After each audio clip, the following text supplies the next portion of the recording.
We are STIHL, German-engineered chainsaws and landscape products. The majority of which are made here in America. By Americans. And exported to over 90 countries around the world.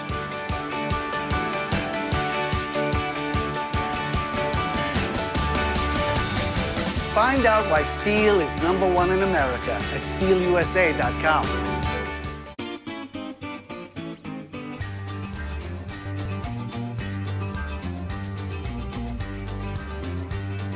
I'm Casey Kralovitz.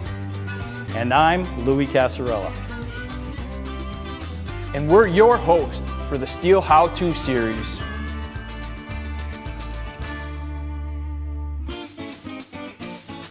STIHL created the How-To series to give you some tips and general advice on how to operate and maintain your STIHL power tools. Of course, as always, STIHL recommends that you read and understand the information provided in the STIHL instruction manual that came with your STIHL product.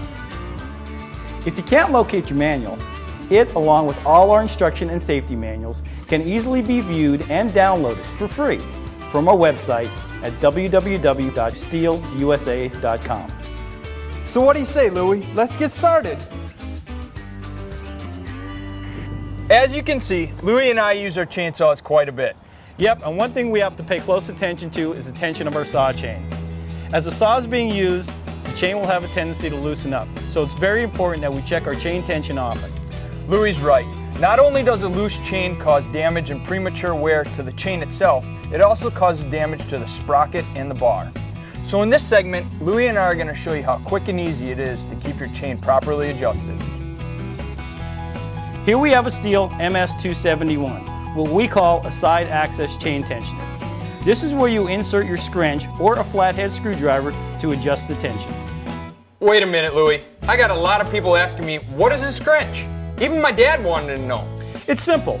It's a tool with a screwdriver at one end to tension the chain. It's got openings on the other end to tighten the bar nuts, and sometimes even an opening to tighten the plug. A scrunch. On this STIHL MS170, the chain tensioner screw is located in the front of the saw. Sometimes the tensioner can be on the inboard side of the bar, and sometimes on the outboard side, depending on the chainsaw you have.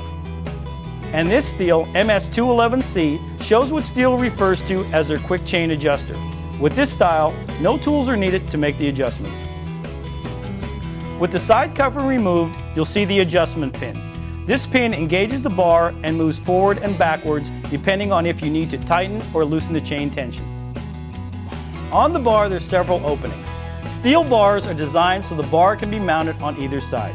That's important because you'll want to turn the bar over to distribute the wear evenly on both sides, resulting in longer life of the bar. STIHL recommends that you do this every time you sharpen or replace the chain. These small holes are where the bar and chain oil is channeled to the inside of the bar rails. This long groove is where the bar studs support the bar on the power head. And this is the hole where the adjustment pin needs to line up. Anytime you loosen or remove the side cover, make sure the pin is aligned with the hole before you put the cover back on, or you could severely damage the saw. Now, when installing or replacing the chain, it's easiest if you adjust the pin to the loosest position, or all the way back. Place the chain on the bar and then over the sprocket. Make sure the drive links fit correctly with the sprocket. Position the bar where it fits securely on the bar studs and the adjustment pin is lined up with the proper hole in the bar. Double check that the pin is aligned in the adjustment hole on the bar and then place the side cover on the saw. Tighten the nuts or the quick chain adjuster depending on what style you have, but only hand tight. You still want play up and down on the bar. If it's too tight, you won't be able to make the necessary adjustments. Next, let's talk about chain tension adjustment. There are two different scenarios that we can consider. A cold chain that hasn't been run for a while and a hot chain that has just been used. First, the cold chain. Casey's going to loosen the bar nuts just enough to where the bar has up and down play. And then he's going to start tensioning the chain by rotating the adjustment screw clockwise. He'll adjust it to where the chain's tie straps just touch the bottom of the bar rail. Now this is real important. Bars have a slight amount of movement up and down as Casey's showing you. To finish the adjustment process, you need to hold the tip of the bar up. When you do this, you'll see that the chain once again has slack in it.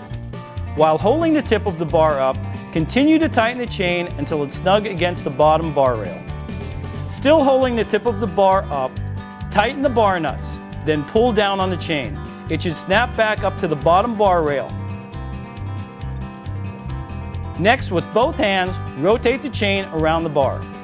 It should move freely with little effort.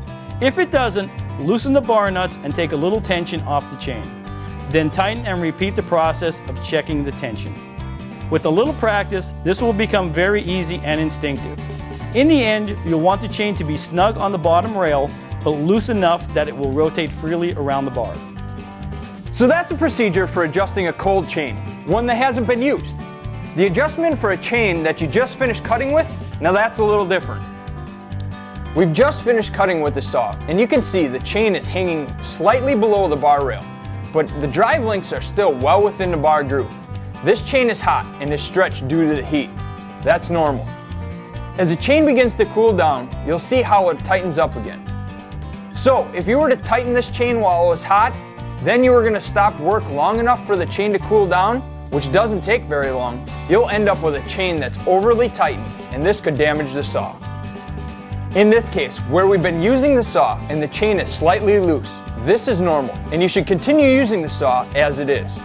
But on the other hand, if it's loose enough where the drive links are close to coming out of the bar rail, as in this example, you should stop using the saw. Let it cool down, and then readjust the chain. And one last thing, when you're done working, loosen that chain. Storing a chainsaw with a tight chain can cause damage to the crankshaft and the bearings. Now you know the proper way to adjust your chainsaw tension. This is Louis Casarella. And Casey Kralovitz. See you next time. Come on, Louis, let's go for some lunch. Not until you fasten that seatbelt, Casey. You're always telling me what to do. Come on, I'll buy this time. Maybe next time you let me drive,